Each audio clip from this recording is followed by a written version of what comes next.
Assalamualaikum warahmatullahi wabarakatuh. Nama saya Nur Aisyah binti Zainal Abidin. Nombor kad matrik 2022417356.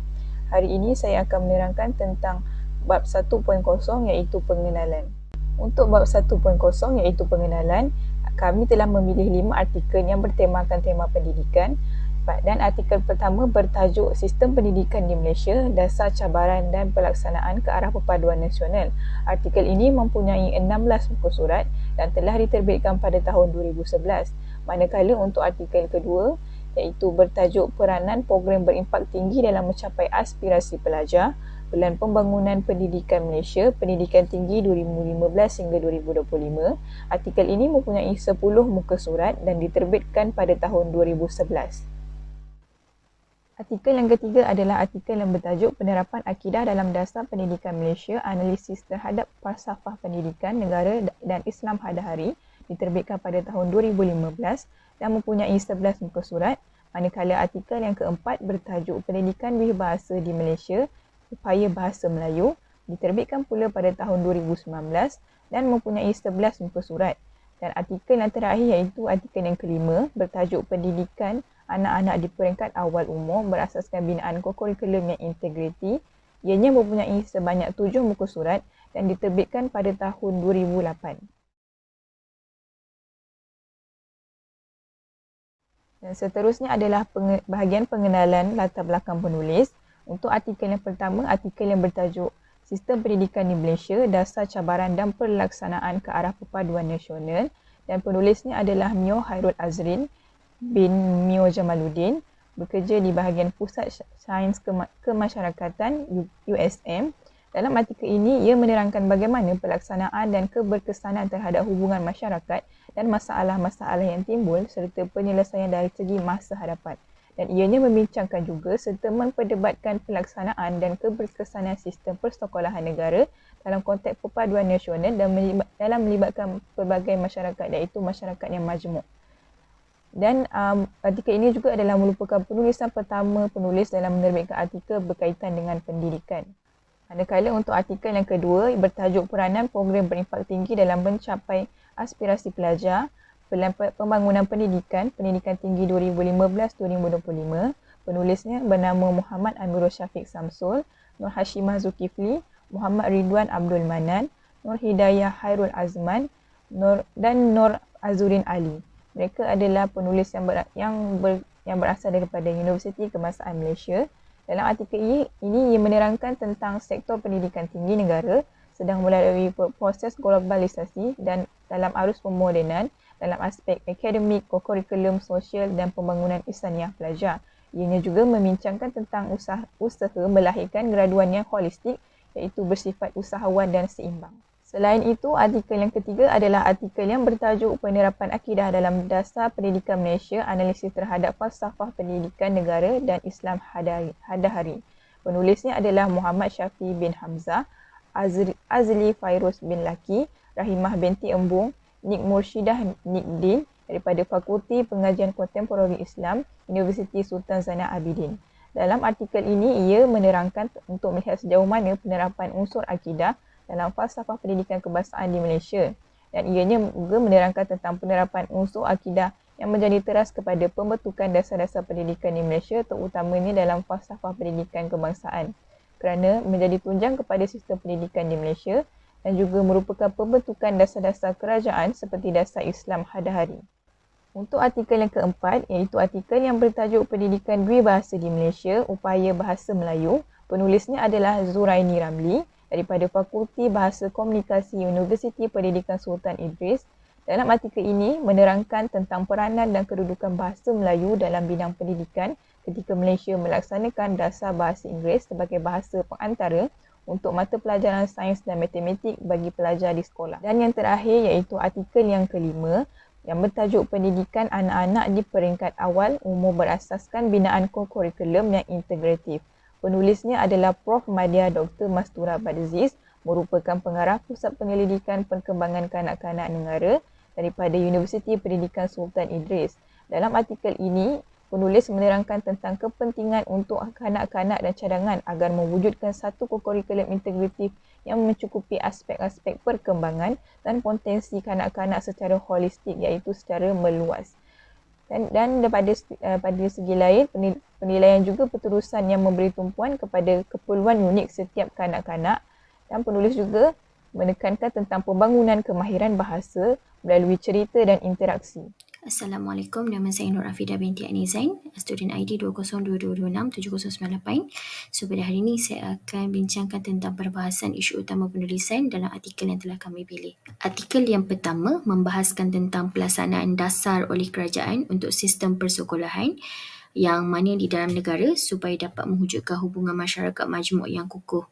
Yang kedua, pendidikan mempunyai isu-isu dan masalah yang bercanggah dalam sistem pendidikan negara, iaitu wujudnya sistem persekolahan berbagai aliran, isu berkaitan penggunaan bahasa dan juga jurang pendidikan, dan yang terakhir, prestasi pelajar-pelajar Melayu yang semakin merosot, terutamanya semenjak subjek sains dan matematik penggunaannya di dalam bahasa Inggeris. Artikel yang kedua pula membahaskan tentang peranan institut pendidikan sebagai asas pembentukan generasi penerus masyarakat, yang mana ada juga berkaitan dengan isu antara pihak majikan dan graduan lah. Keharmonian di antara keperluan pasaran pekerjaan dan kemahiran yang dimiliki graduan merupakan aspek yang kritikal dalam memastikan ketersediaan tenaga kerja yang berkualiti. Dan akhir sekali, isu untuk artikel yang kedua ialah kebolehpasaran graduan dalam kemahiran berkomunikasi, berfikir, kreatif dan kritikal, practically, ICT dan kemahiran berorganisasi. Artikel yang ketiga banyak membahaskan tentang penerapan unsur akidah dalam falsafah pendidikan kebangsaan di Malaysia, yang mana akidah ini adalah perkara yang paling dasar dalam pembinaan modal insan yang cemerlang. Okey, untuk pengetahuan semua, penerapan unsur akidah dalam pendidikan Malaysia ini diperkenalkan pada tahun 1987. So, langkah proaktif dalam pendidikan, langkah-langkah tersebut dibahagikan kepada dua lah, iaitu pelaksanaan program Jawi, Al-Quran, Arab dan Fardu Ain, dan juga kelas Al-Quran dan Fardu Ain, yang mana kita lebih kenali sebagai KAFA. Bagi artikel keempat juga membahaskan tentang bahasa Melayu yang menjadi bahasa rasmi dan juga penggunaan bahasa Melayu yang efektif untuk berkomunikasi dan berkesan untuk diaplikasikan kepada guru dan murid serta pelajar universiti. Artikel kelima membincangkan tentang perkembangan dan pembangunan kanak-kanak sendiri, yang mana kaedah yang dijalankan untuk memastikan kanak-kanak mendapat pendidikan yang sempurna, tak kiralah di bandar atau di luar bandar, tertakluk kepada dasar asuhan dan didikan awal kanak-kanak. Ini pula adalah pandangan terhadap penulisan dan hasil kajian, yang mana idea pendidikan yang pelbagai disebarkan secara meluas dan terbuka, juga meliputi pengaruh politik dalam pendidikan yang dilihat membimbangkan dalam aspek pendidikan negara itu sendiri. Selain itu, penganjuran program-program yang memberikan pendedahan dan pembangunan pelajar secara holistik, tetapi juga menyokong pencapaian matlamat pendidikan negara. Yang keempat, fokus kepada aspek praktikal, kemahiran berorganisasi dan interaksi dalam masyarakat, program yang berimpak tinggi dalam membentuk graduan yang lebih siap menyumbang kepada pembangunan negara. Selain daripada itu, pandangan terhadap penulisan dan hasil kajian juga mendapati isu penerapan akidah dalam dasar pendidikan Malaysia ini wajar kerana Malaysia merupakan agama rasmi persekutuan, dan dalam memupuk semangat ketuhanan dan kerohanian kerjasama dari pelbagai pihak adalah penting untuk membangun pelaksanaan yang wajar dalam pendidikan negara. Selain daripada itu, pandangan terhadap penulisan dan hasil kajian kami adalah fokus kepada isu penggunaan bahasa Melayu dalam bidang pendidikan, yang mana menekankan penggunaan bahasa rasmi iaitu bahasa Melayu, tetapi masalah penggunaan bahasa lain yang boleh menyebabkan kecelaruan identiti disebabkan penggunaan dua bahasa. Dan yang terakhir iaitu mewujudkan satu kurikulum integrafik yang merangkumi aspek perkembangan kanak-kanak tertakluk kepada dasar asuhan dan didikan awal kanak-kanak. Kepentingan penulisan dalam hasil kajian artikel iaitu pertama, peranan dasar kerajaan, kerana kerajaan adalah barisan utama dalam memainkan peranan dalam membentuk lanskap masyarakat Malaysia khususnya selepas mencapai kemerdekaan. So dengan dasar-dasar yang dilaksanakan, perubahan dapat dilihat dalam sektor pendidikan. Yang kedua, pembentukan dan pelaksanaan falsafah pendidikan kebangsaan yang mana menekankan unsur akidah dalam sistem pendidikan negara tanpa campur tangan unsur luar. So kajian ini menunjukkan kepentingan peranan kerajaan dalam memperkenalkan unsur akidah pada tahap sekolah dan juga pendidikan tinggi di Malaysia sendiri. Kepentingan yang ketiga adalah universiti sebagai platform pendidikan tinggi yang efisien yang mana menyediakan kemudahan kepada para pelajar terutamanya di dalam kawasan kolej kediaman sebagai sebahagian daripada agenda mempertingkatkan tahap kehidupan dan kerja dalam warga universiti itu sendiri. Yang keempat, pelaksanaan bahasa Melayu sebagai bahasa rasmi yang mana digunakan untuk semua urusan rasmi di peringkat kerajaan persekutuan, kerajaan negeri dan juga badan berkanun. Yang terakhir, tumpuan pada perkembangan awal. Fakta ini diperkuatkan dengan hasil neurologi yang menunjukkan bahawa sebahagian besar perkembangan otak berlaku di dalam tempoh 6 tahun pertama. Berikut adalah merupakan metodologi penulisan yang mana artikel-artikel yang kami pilih menggunakan kaedah penyelidikan sejarah, kaedah temuduka dan analisis dokumen, kaedah pemerhatian, analisis secara kritikal terhadap dasar-dasar pendidikan negara dan juga yang terakhir kaedah pemerhatian dan penggunaan bahan sokongan. Berikut adalah kekuatan dan kelemahan. Antaranya ialah penulisan setiap artikel secara keseluruhannya adalah jelas dan mudah difahami. Penggunaan kosakata yang memberi maksud yang ringkas dan tepat membantu dalam menafsirkan huraian di dalam artikel tersebut. Terdapat rujukan dari petikan ayat Al-Quran bagi memperkukuhkan setiap unsur akidah yang dipetik yang mempersembahkan tauhid dan bukan pendekatan secara teori semata-mata. Struktur yang teratur dengan pengenalan yang jelas, pembahasan mengenai perkembangan kanak-kanak, penekanan kepentingan pendidikan awal dan cadangan kurikulum integratif. Kelemahan yang ditampilkan daripada kajian ini adalah kurangnya penyelesaian terhadap masalah yang dihadapi di mana penulisan lebih memandang keputusan tinjauan kes. Ianya menunjukkan keputusan yang tidak berapa jelas dengan hasil tinjauan tersebut menjadikan artikel sedikit kurang maklumat yang lengkap tentang isu utama yang dibangkitkan. Kaedah temuduga adalah cenderungnya panel untuk membawa pandangan dan penilaian peribadi mereka dalam proses wawancara.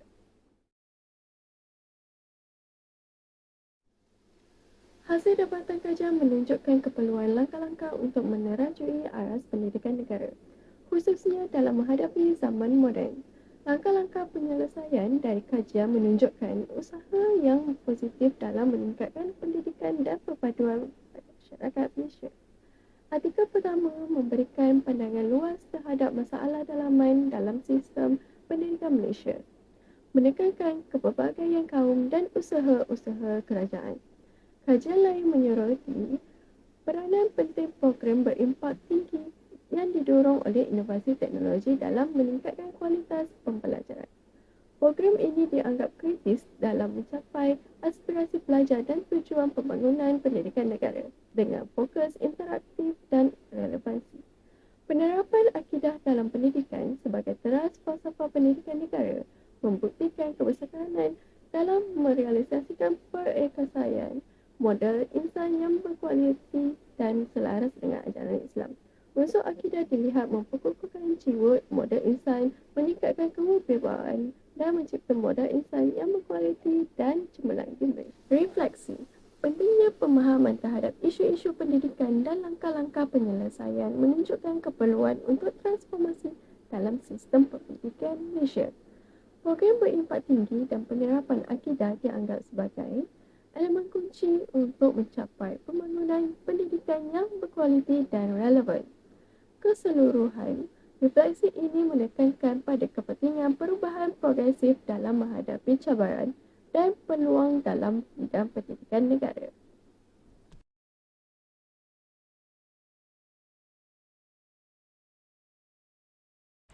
Assalamualaikum warahmatullahi wabarakatuh. Nama saya Anisha Suana binti Sukaini.